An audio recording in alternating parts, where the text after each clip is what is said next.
Our guest right now is Wendy Parr, vocal and artist coach and educator, and you are the founder of the Parr Method.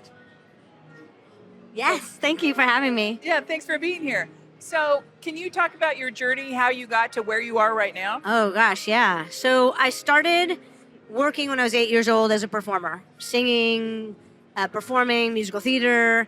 I started songwriting young. I love storytelling. And I would find someone like an agent and hand a number to my mom and say, here's an agent. They said they'd represent me, or I have an audition. Or I found a vocal coach. Here's a vocal coach. She doesn't teach kids, but she said she'd teach me. So I want lessons. And I really pursued, having a career, just having been inspired by Stevie Wonder and Aretha Franklin and Barbra Streisand and hearing that and going, I want to do that. So, it wasn't something that your family was doing and you were exposed to it that way? My mom did community theater. Like she loved music. And I know my brother was like learning drums, but I was 3 years old singing and going, I'm here to use my voice. And so I pursued being a singer and songwriter up until I'd say my early 20s. And I've never stopped songwriting, but I started coaching. So my vocal coach invited me to be a vocal coach when I was about 20 years old. And I said, I don't know how to teach. He said, sure you do. I've helped you with your voice and you can help other people. And what he knew or didn't know was that archetypally I am a coach. Like if you showed me how to fix a car, I'd be showing someone tomorrow. Like I love empowering people, passing on information to save people time and struggle. And so I discovered when I started coaching how much I loved it. And I stopped pursuing being a performing and recording artist, but I've always written with artists. I still write with artists. I vocal produce. And so my coaching career began. I spent about 10 years training voice teachers around the world. So we were teaching vocal technique. And my specialty has always been, and it took years to develop like my own philosophy, right? But it's coming from the heart of an artist. I'm going to meet the artist where they are. Like, who are you and what are you about? Let me give you the tools you need to reach your goals. Not there's a right way to sing. You're supposed to do it like this. All the stuff that kills someone's artistry. Right. And that led me to creating my first, the first session I have with every artist. It's called Blueprint. And I discovered I need to have a conversation with this person before we go into training. And let's talk about why you do what you do and what you love about it. And then let's talk about the stuff that's like in your head getting in the way. Like what's making you stressed out? What makes you nervous? What makes you derail?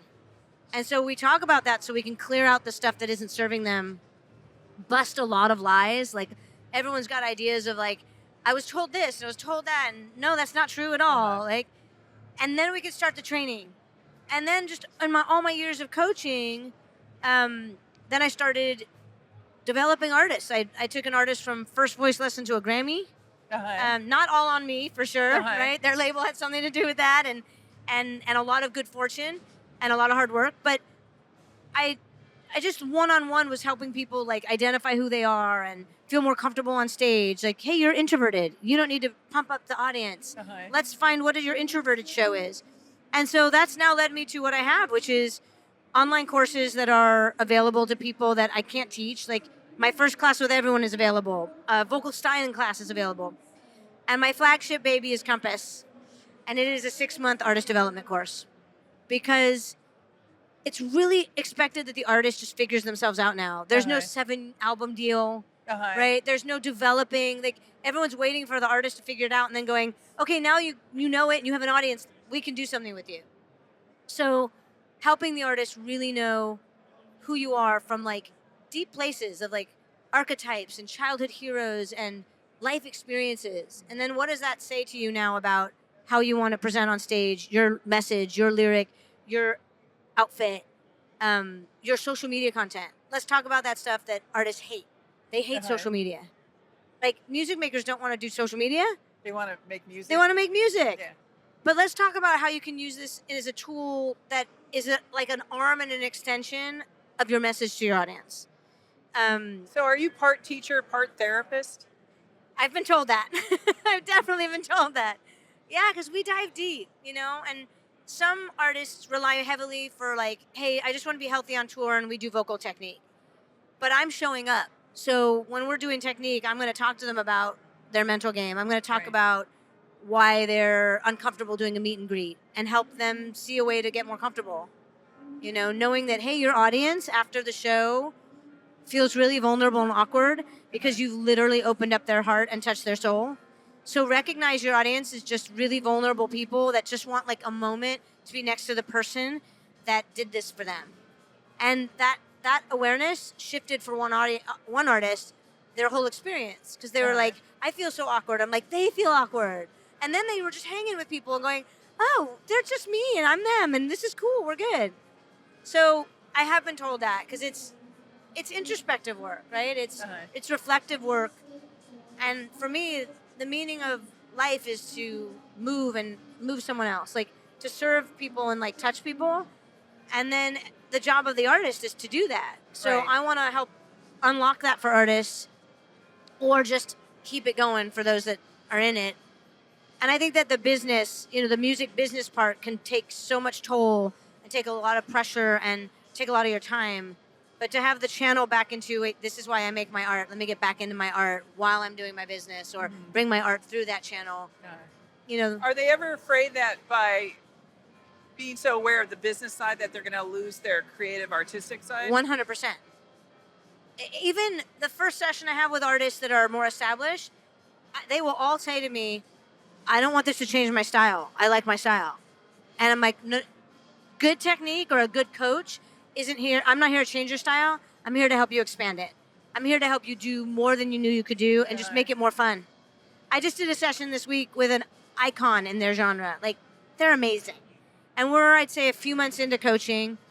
First session, I'm really wary about this, you know, but you referred to me, but I'm wary. The other day, literally just said to me, I'm having fun. Like, I just love the sound I'm making, and rehearsals are fun. I'm like, I just did a dance. I literally did a dance. I'm like, that's what it's about. It's just not about perfect singing, practicing. And yes, I think the business, not for everybody. Some people are strong entrepreneurs and they thrive in that. But I think for a lot of people, the business can shadow their art, shadow their joy. And that's how I became, that's how I created Blueprint, because that's what happened to me.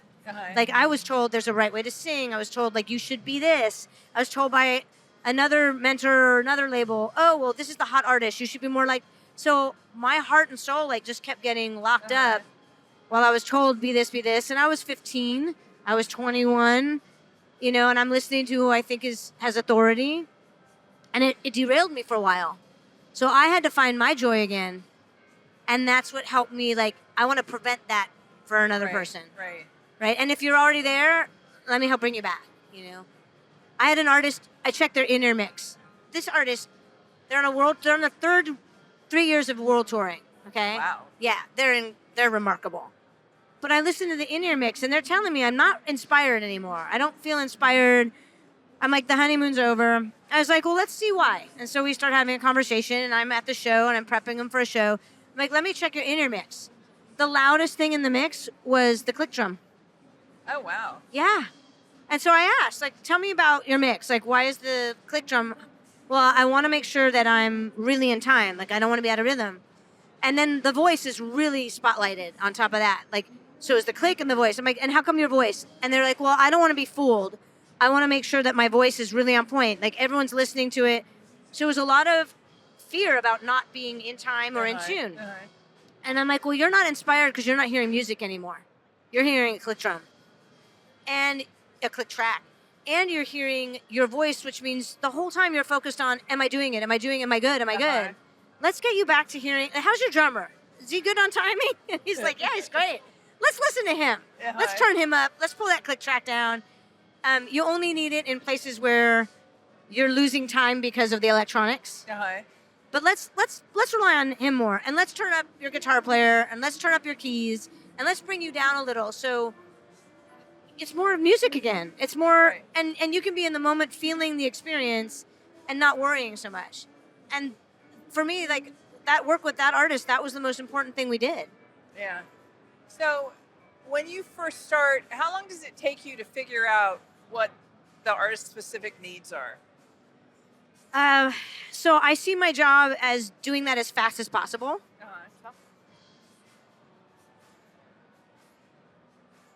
Thank you. Like I don't want to waste anyone's time. So my job is to figure out as quickly as possible what tools they need vocally, and then looking at their goals and listening to them, where I need to take them to get there. So, and I'm usually looking at two factors. What short-term tools can I give them for their immediate needs? Like maybe they have a show on Saturday or they're recording. So let me give them some tricks and things that like will make quick change. And then let me teach them and give them workouts and athleticism that will make those tools long-term embedded in the body and long-term changes. So I try to do that as quickly as possible. It usually takes me a session or two to like dial in, oh, we're working good stuff here. But they should feel in that first session, oh, wow, yeah, that's different. I feel where we're going. Otherwise, I'm not doing my job. And then the rest is actually up to them. So how often they practice, their muscle memory, and how committed they are to staying with what's familiar, and their willingness to try something awkward and weird and new. Those are big factors. So I try to like keep it fun, do playful things, keep the pressure low, and then build up to like empower them, you know, get them out of their comfort zone, bring it back a little, empower, out of the comfort zone, bring it back, empower. And just a process of trust, you know, which taught me too that as a coach, I need to be the person I'm asking them to be. I need to be vulnerable. I need to be willing to make mistakes. I need to show up and be honest with them because that's what I'm asking them to do. So to build that trust, yeah. Okay.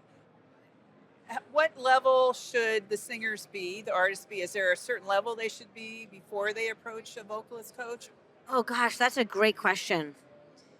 So I'm going to put two parts to this, two caveats. Okay. You can start at any time as long as that coach is keeping it really fun for you. Especially youth, if they start too young, or if they just start young and then they're taught like there's a right way to go, it's just going to take them off course. So my niece taught me this. My niece is an incredibly talented singer, and I started training her at 8, which became a gift for me because I saw her every week and I got to just really have a beautiful relationship with her. She's so talented. And at 3, like I told my brother, I'm like, that girl can sing. And at 5, he looked at me and went, she can sing, huh? I'm like, yeah.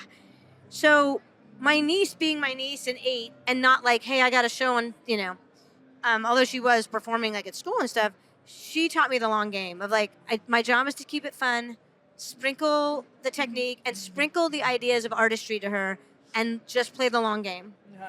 And then as she matured, like she'd start, you know, the coin would drop or she'd want it. She'd be like, hey, I want to be able to do this now. I'm like, so the thing that we do like this, let's lean into that. She's like, oh, you know, but at age 8, 9, like it just should be a fun time. So on the one hand, I think that the coach is the important part in that factor, that you find someone who champions you. In the first session, you should see where you're going. It's in a month, if they're like, I'm not seeing the results I want in a month, it's not going to show up in 6. And a coach that tells you, like, helps you do you and not, this is the right way of singing, or I want you to sound like this. And then the third aspect I would say is I love artists who have spent time never being coached, but developing their artistry. Like I've recorded, they just have developed themselves. And then, yeah, they have habits that don't serve them because they didn't know, like everybody does, but it's less undoing. So I'm like, you've done the important part. You've learned to put your heart in your music. You've learned to put yourself in there. The technique part's the easy part. Yeah. So that's the important part to me, is finding the right coach and then doing it when it's like, you want to do it before you're touring, you know, because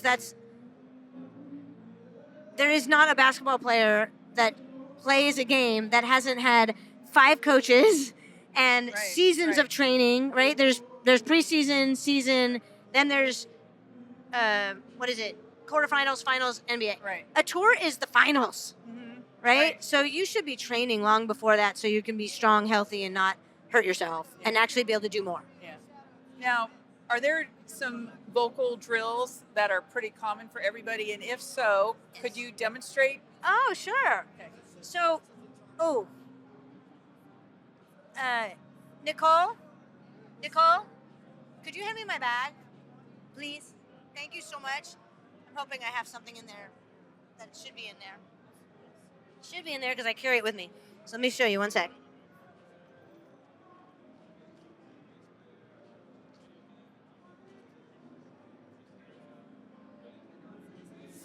Sorry, one second.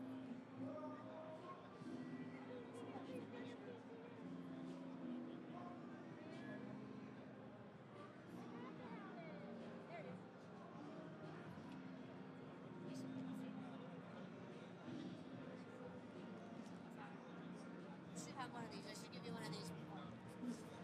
Immune boost. Oh.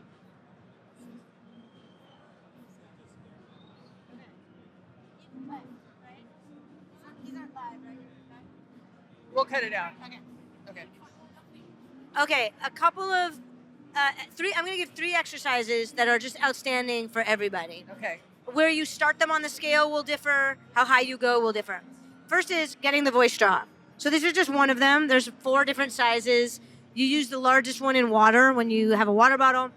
I actually use the long, skinny one. I'll be using this at NAMM because in between all the talking, I use this, and it's going to literally take fatigue off my cords. This is one of the best tools for getting the coordination of the muscles in place. So I'm just going to do scales on this, and I can do glides like.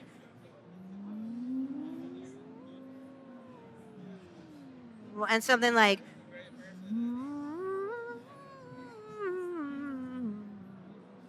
Singing song melodies through this will teach your body to coordinate that melody at like its best position, so that when you then go sing it with lyrics, which make it more complicated and where bad habits can pull you out of track, this is like, oh, this is what this song can feel like. Uh-huh. So the straw for speakers, singers, this is the voice straw. And doing those scales. The second would be lip trills and tongue trills. So a brrr or a rrr. I love the tongue trill, but both of those, again, doing various scales like brrr,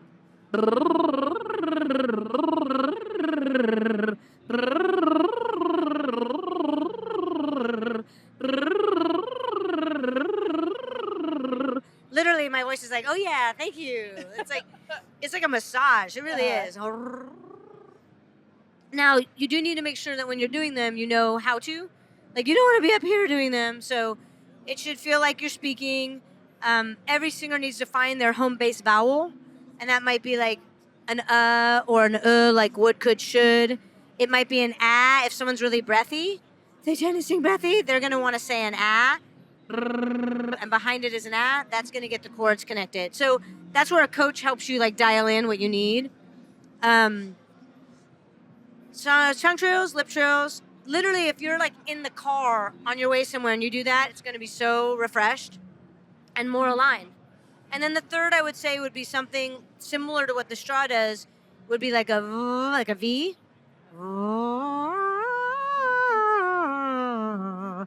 All 3 of these are getting a lot of back pressure, and so they're really starting to regulate your airflow. This is not about blasting air and getting sound out. It's actually about minimal air, and most of it's going to go back, which is going to give me this nice back pressure, like surfing on my vocal cords. And so you start to regulate the airflow here. And so it should feel very open, very comfortable. It feels like my lips are tickling on the V. It's not way too much air pressure. This, like, everything. Those 3 are really key for everybody. Okay, thank you. Yeah, totally. Okay, last thing. Yes. We have random questions, so pull one out, and if you can read your question and then answer it. All right, random. If you could visit any time period, what would it be and why? Oh, wow. I love that question. Put it back. Okay. So many time periods. The first thing that comes to mind is the 1920s. I'm just so connected and love the 20s. I think that question also is, I think when we think of time travel, I'm gonna get real here. When we think of time travel, we think like, oh, we just have the best time. But it obviously also completely depends if you're going back as a female and what race and where you are. But when I think of the 20s, I think of the flappers and I think of the freedom and the music and the Paris salons, and there's a lot of music and like creativity and happening at that time, and that's what I think of the 20s. Yeah. Yeah. Good answer. Yeah, I love that. Well, thank you very much for being Thank part of you. the podcast today. I appreciate you, Karen. Thanks for having me.